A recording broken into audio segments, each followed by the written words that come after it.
And now it's time for us to take a stroll down the smooth sidewalks of Conversation Street. Now,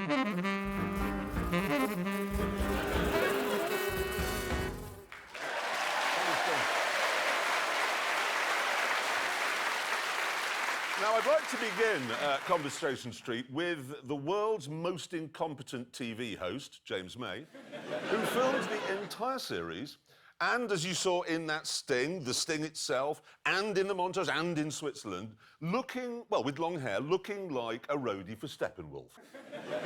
And then he turned up this morning looking like a geography teacher. James, have you ever heard of the concept of continuity? No, he had to do it. He had to make a change because he had his identity stolen. I did, actually. That is absolutely true. I did have my identity stolen. Somebody got hold of, personal details, address and date of birth, and they've opened, 8 bank accounts with overdrafts and loans and all that stuff that I'd be liable for. Yes, but what fascinates me about this is they had a choice. They could have been David Beckham or Brad Pitt. Yeah, you can look around the world. Anybody. I want to be Barack Obama. Cool, powerful. No, wait a minute.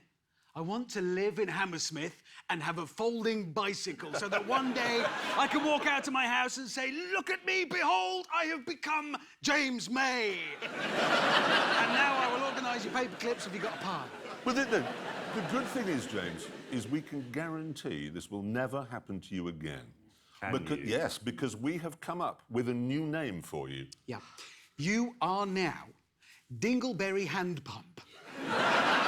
That is your name, your new identity. Nobody's going to steal that because nobody's going to go into a mobile phone shop and say, I'd like to set up an account, please. My name is Dingleberry Hand Pump. Yes. You're completely safe. It's just that that's now your name. I appreciate that. That's OK. We're moving on with an apology.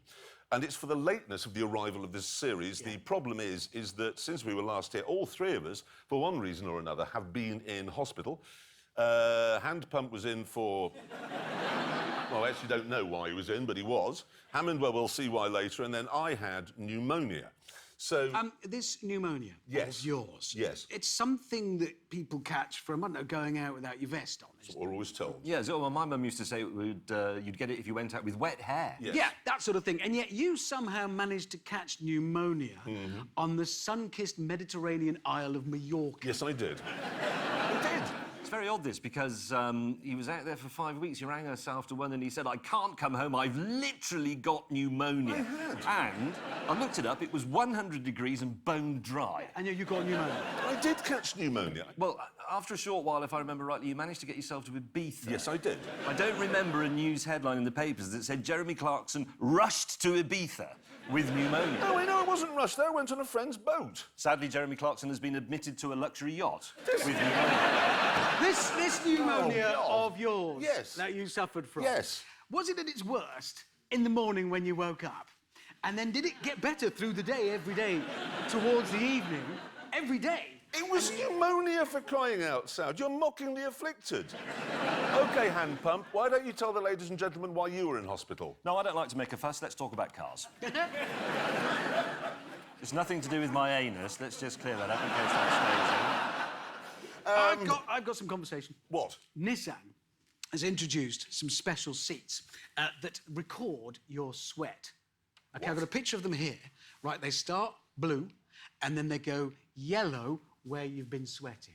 Why would you want seats that do that? That's a very, very good question, and one it's that the only question. It is, yeah. Well, I looked into it. Apparently, they say it's because, as you can see, you can tell when you're dehydrated because you've been sweating. I know when I'm dehydrated. It's because I feel thirsty and I need a glass of wine. Yeah.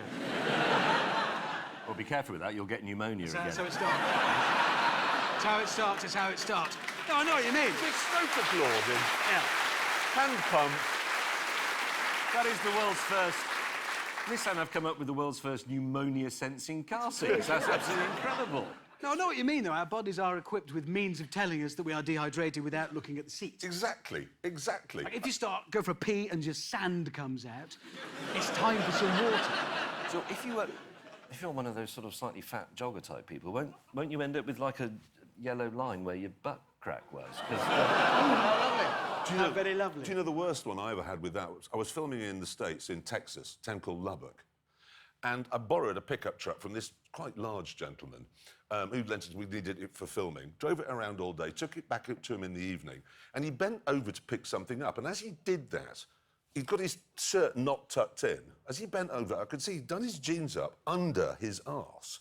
What? Well, because he wasn't a well-off man. He'd obviously bought a pair of jeans when he was 14 and didn't fit them anymore, so he just simply... And I could see he hadn't wiped his bottom. Oh, God!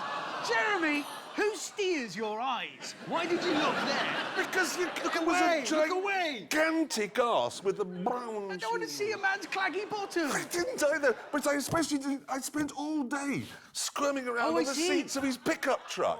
And I was wearing beige trousers. What's all right? You can explain it to people. It's all right, it's not mine, it's somebody else's. Exactly. I've got somebody else's skid marks on my trousers. It doesn't wash. Now, as we know, a lot of, particularly sporty cars these days, have got exhaust systems that sort of make a racket when you put your foot down or when you start them up in the morning. I had an Audi RS3 the other day. I fired it up and... No. You just like, we're only going to the shops for some milk. Makes a big fuss. There's a huge song and dance about it. Well, actually, some Jags do this, don't they? All the sporty ones do, yeah. Yeah, they do, because they make a tremendous racket, but you don't hear it inside the Jag. You can only hear it... Basically, your neighbours are annoyed by it, but not you. Yes, and this is exactly what I'm on about, because Ford has announced on the new Mustang, it's got something called Good Neighbour mode. Ooh. Does it come around and water your plants when you're on holiday?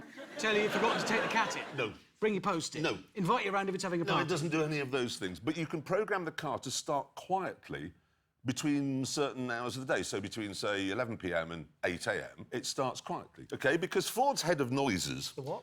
Well, you probably know he's American. He'll be the vice president of noises, because they always are. He's come up with a list of other annoying sounds. Oh, where are you on it? Come on, top. Gotta be. Right at the top. Number one. That's actually a good point. What are the most annoying noises in the world? Oh, good conversation. I like that. What are they? What? Cat fighting. Cat fighting? Oh, no, I like that. What? What? Whoa! So who was shagging? Foxes. No, he's right, actually. That is Actually, an annoying foxes noise. do make a lot of noise. I think Do you know why? This is broadcast in America. They don't know what shagging is. We know what shagging is, that. Making love. Getting it on. Making little foxes for our American viewers. I have to be honest, mine is one of the old-fashioned ones, polystyrene. Anyone share that one? Polystyrene doesn't make a noise. It's It does, inert. it squeaks. My children bought me one of those record players, you know, you can digitise vinyl. You know the one I mean, Oh, you can they plug your transfer iPod all into your it. Yeah. records into digital files. And I can't get it out of the box because it's all covered in polystyrene. It's just sitting Oh, there. no, so your kids bought you this? Yes. And you haven't taken it out of the box? No. You ungrateful bastard. Yeah, that was like stereo. I mean, that's your dad. And you don't want to take it out of the box. Well, your secret's out of the box now, unlike your present that they bought. Formula One season is over, and as we all know, I'm sure Lewis Hamilton is world champion, and well done him. I think we all agree on that. I'm sure the baby Jesus is very pleased. I don't doubt it. Two of them are like that. Oh, yeah, close. For me, though, the highlight of the entire season was on the podium in Mexico, where Kimi Raikkonen set what I think is a new world record for the longest chug of champagne. Did it? Honestly, everyone else is sort of spraying it around. And I don't know if anybody else noticed, back of shot. I know the Finns like a drink, but he must have titanium throat. Imagine the burp he did afterwards. A whole bottle. It's staggering. I think the problem is, for most people, the champagne on the podium is a ritual, but for Kimi Raikkonen, it's just another drink, and he hasn't had one for at least 2 hours. I've been doing this for hours. I often wonder, you know, in Abu Dhabi, on the podium, they're given rose water, not champagne. So if Kimi's coming third, he's thinking, I've got to go on the podium for 20 minutes and drink rose water. Oh, no, I'm fourth. I can go straight to my motorhome and have a beer. Tuck in. I mean, he is a Finn. That's what they do. Yeah. Anyway, self-driving cars. Yes. We're told they're coming. Yes. We were told this week, actually, that there's a problem. In cities like New York, and I guess other cities around the world, that people who drive them, and indeed the cars themselves, are going to be bullied. Bullied? Yes, bullied, that's what they're saying, because obviously these cars will be programmed to never run over a person, OK? Which means you can just go and stand in front of them.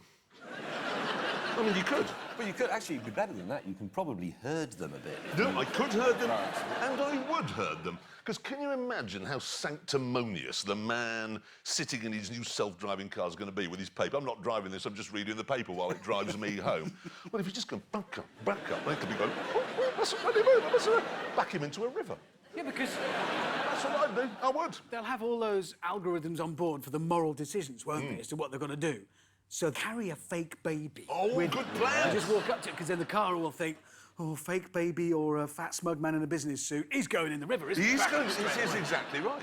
That would be tremendous fun. Sadly, I don't think we're going to see anything like an autonomous car until long after we're dead. No, I couldn't agree with you more. They are years and years and years away, decades away. It's such a complicated area to apply what is essentially robotics. You're dead right about robotics. I mean, I don't yet have a robot that could make me a cup of tea, which is quite simple, or bring me my slippers. No, just domestic stuff. And sex robots aren't even here yet. That's People from Essex, isn't it?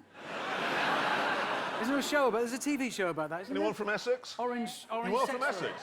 There's a sex robot here, look. Oh, yeah. That's what he thinks of it. I don't, personally. That's amazing. It's incredibly convincing. It is, I mean, I'm saying. Can you go like that? Much better than... Can we stop this conversation? It's going to go somewhere wrong. The way I would sum this up is this, OK?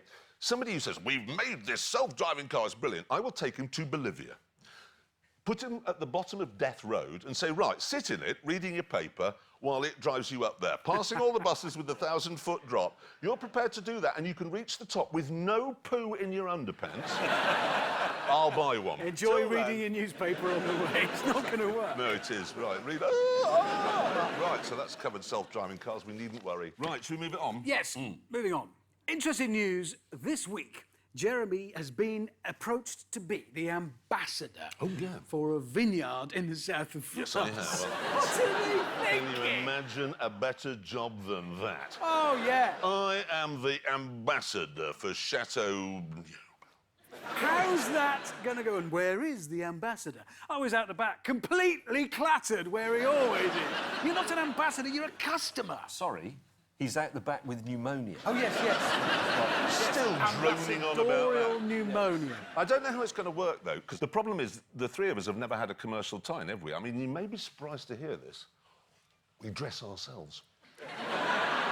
No, it doesn't mean we put our clothes on No, ourselves. we're not sponsored by a clothing company. I know you're going to be staggered to hear that. But Model's own. Yes, this is it.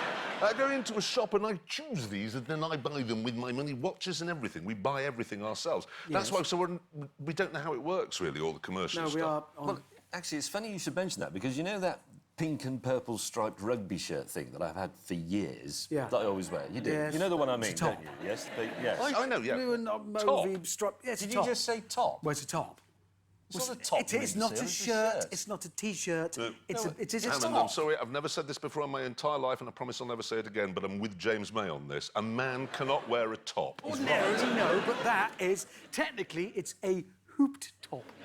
Anyway, that's not the point. I was at an event once, and a man sidled up to me, and he took me to one side, and he was from Gant, the big American clothing company that made that thing originally, that shirt. And he begged me, he said, please stop wearing it, please.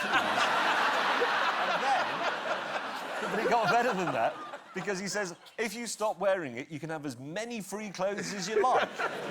But I still said no, because I'm an arse. Yes. Hey, what about... Why don't we do... What? Reverse sponsorship. It's just occurring to me. You know, Levi's once said, I'm ruining the Levi reputation because I always wear Levi's. Why don't I say to them, give me 100 grand, I'll wear Angers. We could take it to what? No, what about watches?